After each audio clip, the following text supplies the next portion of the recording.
और मुसलमानों तुम्हारे से भी गुजारिश है, ये आपस में इख्तिलाफात की बातें ना करो, सोशल मीडिया पे खाम उल्टी सीधी बातें ना फैलाओ, ये शिया है, ये सुन्नी है, ये गुमराह है, ये बेदीन है, ये बद मजहब है, ये काफिर है, ये मुशरिक है। अभी फिलहाल इख्तिलाफात का टाइम नहीं है। मुसलमानों, डॉक्टर इकबाल के दूसरे शेर की तरफ आ जाओ। एक ही सफ में खड़े हो गए महमूद और अयाज, एक ही सफ में खड़े हो जाओ तुम लोग, एक ही सफ में खड़े हो गए महमूद और अयाज, ना कोई बंदा रहा ना कोई बंदा नवाज। ये वक्त इस चीज का है। डॉक्टर इकबाल ने तो 80 साल पहले हमें जगाया था, लेकिन मुसलमान आज भी सोया हुआ है, एक आधी चिंगारी कहीं से। लेकिन वक्त यह है सच बोलने का, हक बोलने का, हक के साथ खड़े होने का। मुसलमानों उठो और फिलहाल ईरान का साथ दो।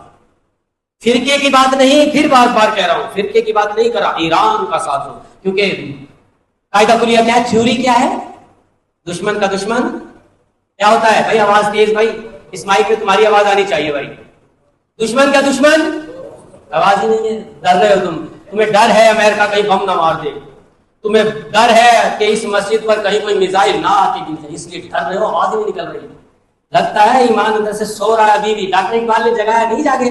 और दुश्मन का दुश्मन नहीं भाई, नहीं जुमा नहीं पढ़ागा भाई मैं आज, क्योंकि मेरी आवाज नहीं निकलेगी। अब तुम्हारी नहीं निकल रही तो मेरी कैसे निकलेगी? दुश्मन का दुश्मन भाई, मेरी आवाज हल्की होती जाएगी, आपकी तेज होती जाएगी। दुश्मन का दुश्मन, दुश्मन का दुश्मन, दुश्मन का दुश्मन, दुश्मन का दुश्मन भाई, दुश्मन का दुश्मन भाई, दुश्मन का दुश्मन।